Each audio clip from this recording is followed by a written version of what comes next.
pada sore yang indah ini rekan-rekan bisa berkumpul bersama dalam rangka hari ulang tahun Padi yang keempat. Semuanya dalam keadaan sehat, semuanya dalam keadaan sejahtera, dan mudah-mudahan semuanya dalam keadaan bahagia karena saya melihat wajah-wajah yang tersenyum cerah.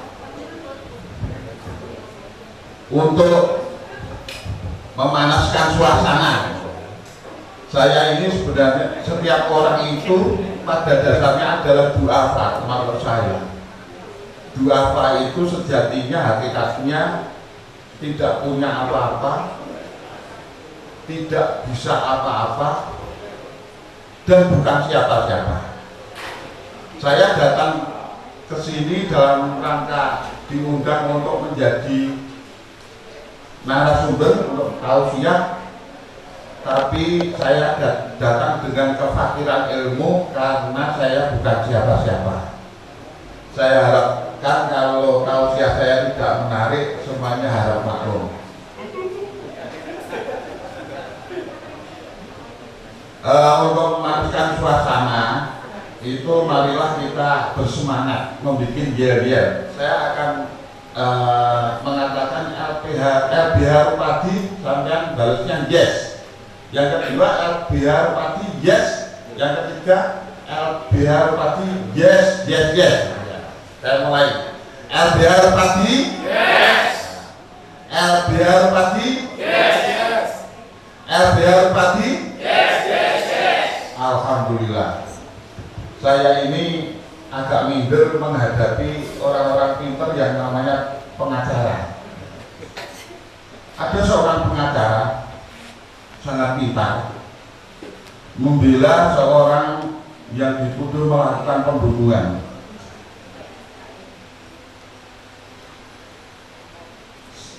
Si terdakwa yang dituduh pembunuhan itu galau.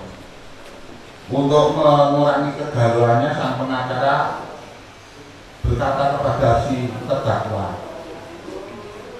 ada satu kabar buruk dan dua kabar baik. Bapak pengen mendengar yang mana dulu, katanya. Si terdakwa bilang, aku pengen dengar kabar buruk dulu. Kabar buruknya bercak darah Bapak ditemukan di TKP, tempat kejadian perkara. Dan terus itu kan kabar buruk untuk saya. Ya, itu kabar buruk. Kalau kabar baiknya apa, Pak pengacara? Si pengacara menjawab, kadar gula Bapak 95, kadar kolesterol yang kabar baik ketiga, kadar kolesterol Bapak 195. Jadi kabar buruknya bercak darah ditemukan di TKP, tapi kabar baiknya ternyata kadar gulanya bagus, kadar kolesterolnya bagus. Ada seorang pengacara yang pintar berhadapan dengan hakim yang pintar. Si pengacara ini membela seorang pencuri baju di supermarket. Waktu dijatuhi hukuman 6 bulan, si pengacara bilang, Pak Hakim yang mulia, saya mau protes. Kenapa Pak pengacara? Protesnya apa? Yang mencuri itu tangannya klien saja. Yang mencuri itu kan hanya tangannya klien saya. Hanya tangannya saja. Kenapa yang dihukum seluruh tubuhnya? Kata si pengacara yang membela. Pengacara ini sangat pintar. Hakimnya juga gak kalah pintar. Oke, putusannya saya ganti. Dengan ini saya putuskan menghukum tangan terdakwa 6 bulan. Masalah badannya ikut dan atau tidak ikut terserah. Terus ada cerita yang ketiga, yaitu hakim yang korup tapi pintar. Ada 2 pengacara mendatangi hakim itu. diundang bersama-sama. Hei pengacara A, kamu mau nyuap berapa? Saya mau nyuap 100 juta Pak Hakim. Oke, pengacara B, kamu mau nyuap berapa? Pengacara B bilang, saya mau nyuap 150 juta. Oke, bawa sini. Akhirnya pengacara B uang 50 juta kembalikan. Dengan ini nanti saya akan memutus perkara dengan adil karena sama-sama dapat 100 juta. Tuh. Sampai semua kok enggak ketawa sih? Kalau nggak ketawa itu ceritanya yang nggak lucu atau pendengarnya yang telat mikir gitu kan? Lagi serius Atau dua-duanya gitu. Teman-teman kalian sekarang kembali ke laptop, kembali ke tema tausiah yang namanya tausiah keadilan. Untuk memperbaiki sesuatu yang di luar, ya, untuk memperbaiki sesuatu yang di luar, kita harus memperbaiki yang di dalam. Ya. Untuk bisa membela keadilan, karena anggota FBA pagi ini banyak pengacara, ya. Untuk bisa membela keadilan, kita harus menjadi pribadi-pribadi yang adil. Sepakat? Ada lagi untuk menjadi kaya raya, berarti kita harus berkelimpahan dulu kan? Karena ini menyimpang sedikit. Karena berdasarkan the law of attraction, untuk menarik kelimpahan di luar di dalam diri kita juga harus maniknya kuat, harus berkelimpahan. Kalau ingin menarik manik besar di dalam diri kita, maniknya juga harus besar. Kalau kita ingin dilonggarkan rezekinya, hati kita juga harus longgar. Artinya apa? Kalau kita ingin memperbaiki sesuatu yang di luar, pribadi-pribadi kita juga harus baik. Kalau kita ingin menyapu lantai supaya bersih, kita harus membawa sapu yang baik. Kalau sapunya merotoli, ya, kalau sapunya jelek, sapunya merotoli, artinya lantai yang kita sapu tidak tambah bersih, tapi kena rontokannya sapu tersebut malah tambah kotor. Kalau kita ingin ngepel lantai bersih, pelnya juga harus bersih. Kalau ingin ngepel lantai bersih, pel kita banyak olinya, lantainya tentunya akan kotor. Kalau kita akan membela keadilan, kita harus menjadi pribadi-pribadi yang adil. Nah teman-teman sekalian, apakah kita sudah menjadi pribadi-pribadi yang adil? Marilah kita cek. Kira-kira kita sudah menjadi pribadi yang adil belum? Kira-kira? Alhamdulillah, itu pengakuan yang menghebohkan. Yang pertama, apakah kita sudah adil terhadap Allah Subhanahu wa Ta'ala? Kita cek. Adil terhadap Allah Subhanahu wa Ta'ala itu adalah dengan cara menjalankan perintahnya dan menjauhi larangannya, dan tidak mensekutukan dengan yang lain. Ya toh? Kalau kita mengakui bahwa kita hamba yang baik, tapi belum melakukan sholat 5 waktu, artinya kita belum menjadi pribadi yang adil. Kalau kita mengakui hamba yang baik, tapi kita masih melakukan maksiat, tidak menjauhi larangan Allah Subhanahu wa Ta'ala, artinya kita belum menjadi pribadi yang adil. Bagaimana pribadi yang belum adil itu bisa menuntaskan, menegakkan keadilan kalau di dalam diri sendiri aja masih belum adil? Itu yang pertama. Teman-teman, kalau kita tanya, apakah teman-teman semua sudah adil terhadap orang tua? Orang tua yang membesarkan kita, yang ibu kita yang mengandung 9 bulan, kemudian membesarkan kita, menyekolahkan kita, ya. Apakah kita sudah berbakti pada orang tua? Istri kita yang dipelihara oleh mertua kita dari kecil, ya, gadis imut-imut menjadi besar, menjadi cantik. Setelah cantik, lalu kita ambil menjadi istri kita. Tiap hari kita suruh nyiapin makanan, minuman, cuci baju, mengasuh anak. Apakah kita sudah memperlakukan mertua kita yang merawat istri kita dengan baik? Ada satu cerita, seorang teman mengeluh pada saya, Pak, aku ini mau praktek moro dua puluh gak selari juta. Wah, moro dua puluh dan gak duit. Saya ngomong, bro, duit selari juta itu belum seberapa dibandingkan dengan jerih payah yang dilakukan orang mertuamu untuk membesarkan anakmu.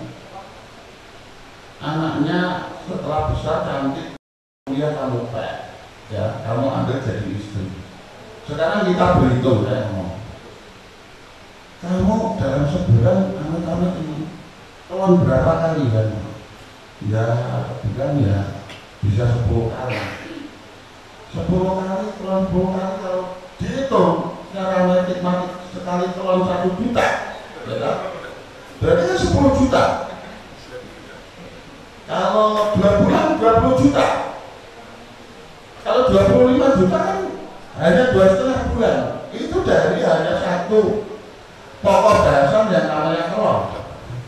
Belum istrinya membuatkan minuman, belum memasak, belum ngomong anak dan sebagainya. Ada lagi kadang-kadang juga kita tidak adil terhadap istri kita. Tidak adilnya gimana? Kita tidak mencukupi nafkahnya, ya. Kita tidak bisa melindungi, kita tidak bisa menyayangi. Bahkan para lelaki mana? Para lelaki kadang-kadang punya istri masih senang dengan istri orang atau dengan wanita lain, ya kan? Ada nggak kira-kira? Pakai baju apa?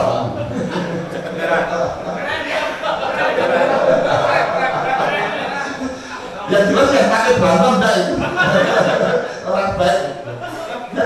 Jadi banyak ketidakadilan yang kita lakukan dalam kehidupan sehari-hari sama tetangga kita.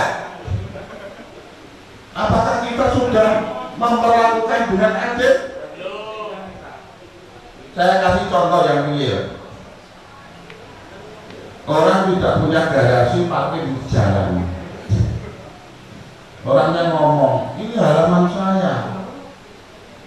Halaman saya gimana? Coba cek sertifikatnya. Jalan itu termasuk di dalam sertifikat atau enggak? Karena jalan termasuk fasilitas umum. Tapi rumah, jalan di depan rumah itu dijadikan alasan bahwa itu jalan halaman saya. Sengaja atau tidak sengaja kita telah berbuat dolim kepada tetangga kita, kepada orang lain. Selanjutnya masih banyak hal ketidakadilan yang kita lakukan, ya. Seperti apakah kita sudah adil menghadapi orang yang duafa, orang miskin, orang yang susah hidupnya. Di satu sisi kita berkelimpahan harta tapi kita nggak mau menyantuni, itu kita sudah tidak adil. Para hadirin yang dirahmati Allah, ada contoh-contoh keadilan di masa lalu, yaitu cerita mengenai seorang gubernur Mesir ya, yang penegakan hukumnya di masa lalu sangat bagus. Si gubernur Mesir itu namanya Amr bin As. Pada waktu dia mendirikan istana, di depan rumahnya ada sebuah gubuk reot miliknya Yahudi. Amr bin As bermaksud untuk membangun masjid yang megah. Kemudian didatangi si Yahudi tersebut dan ngomong, "Hei Yahudi, rumahmu yang reot itu bolehkah saya beli?" "Tidak," kata si Yahudi, "saya nggak mau beli, nggak mau jual rumah saya. Kalau saya hargai 3 kali lipat bagaimana?" "Tidak, tetap saya tidak akan jual. Kalau saya hargai 5 kali lipat." Si Yahudi bilang, "Tidak akan saya jual." Akhirnya karena dia seorang gubernur, tunggu ya, akhirnya disuruhnya pegawainya untuk menggusur Yahudi itu. Yahudi itu akhirnya mengadu ke Madinah menemui Umar bin Khattab. "Ya Amirul Mukminin, gubernurmu di Mesir itu sewenang-wenang. Saya punya gubuk reot digusur dengan penuh kesewenang-wenangan oleh gubernurmu." Setelah mendengar cerita itu, si Yahudi disuruh mencari sepotong tulang, lalu dengan pedang digaris huruf alif, "Ini tolong kasihkan gubernur saya." Sesampai di Mesir, tulang itu dikasihkan, tulang dari Umar bin Khattab dikasihkan ke Amr bin As. Seketika Amr bin As menggigil. Si Yahudi bingung, kok hanya diberi sepotong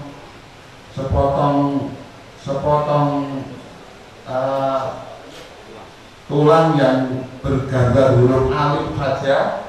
Itu Amr bin As yang seorang gubernur menggigil. Kemudian Amr bin As cerita, "Ini di dalam tulang ini ada di atas tulang ada tulisan alif, yang mana alif itu tidak hanya tajam ke atas, tapi juga tidak hanya tajam ke bawah, tapi juga tajam ke atas. Hukum harus ditegakkan. Kalau seandainya saya tidak menegakkan, saya akan dipenggal kepalanya oleh Umar bin Khattab," kata Amr bin As. Kemudian Amr bin As menyuruh pegawai-pegawainya untuk membongkar masjidnya, nggak jadi dibangun, dan mempertahankan rumah Yahudi. Jadi hukum yang benar tidak membeda-bedakan suku, tidak membedakan agama, tidak membeda-bedakan kedudukan. Ada cerita kedua, yaitu sahabat Rasulullah yang bernama Ali bin Abi Thalib. Suatu saat dia kehilangan baju perangnya. Setelah mencari-cari, baju perangnya ditemukan di tangan seorang Nasrani di pasar. Itu kan baju saya." Orang Nasrani itu ngomong, "Enggak, ini baju saya." "Oh, bajunya di tangan saya kok." "Loh, itu baju saya."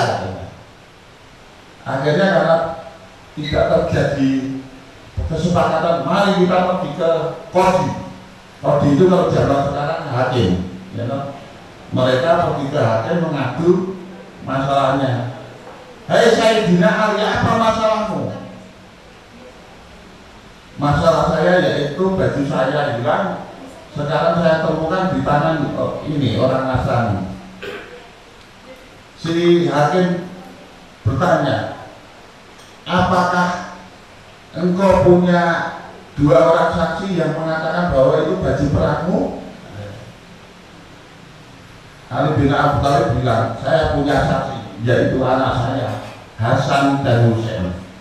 Si hakim bilang anak tidak bisa menjadi saksi dari orang tuanya karena kalau dia menjadi saksi akan membantu, akan berpihak pada orang tuanya.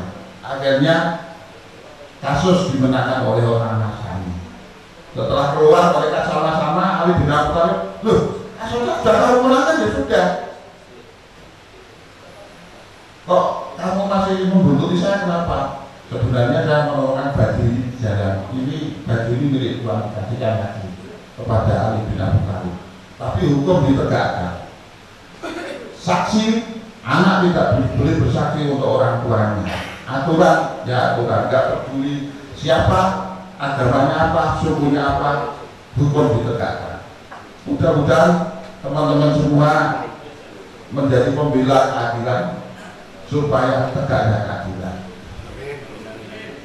Cerita ketiga, waktu Nabi Ibrahim dibakar oleh Raja Namrud di Babilonia karena Nabi Ibrahim memenggal kepala-kepala berhala, sehingga sama Raja Namrud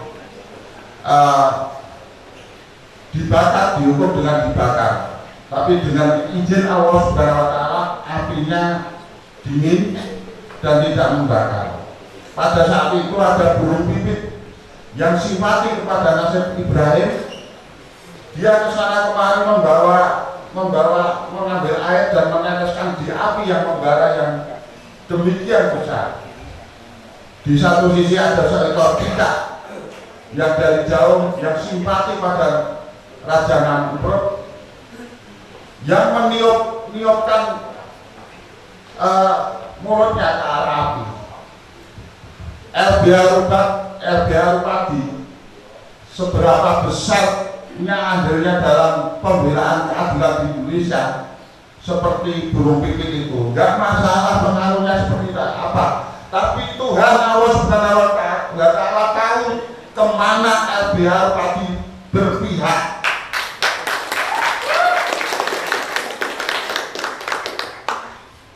Saya kira karena sudah ditepui, sudah waktunya untuk menutup tausiah ya. Kalau ada salah kata saya mohon dimaafkan. Wassalamualaikum warahmatullahi wabarakatuh.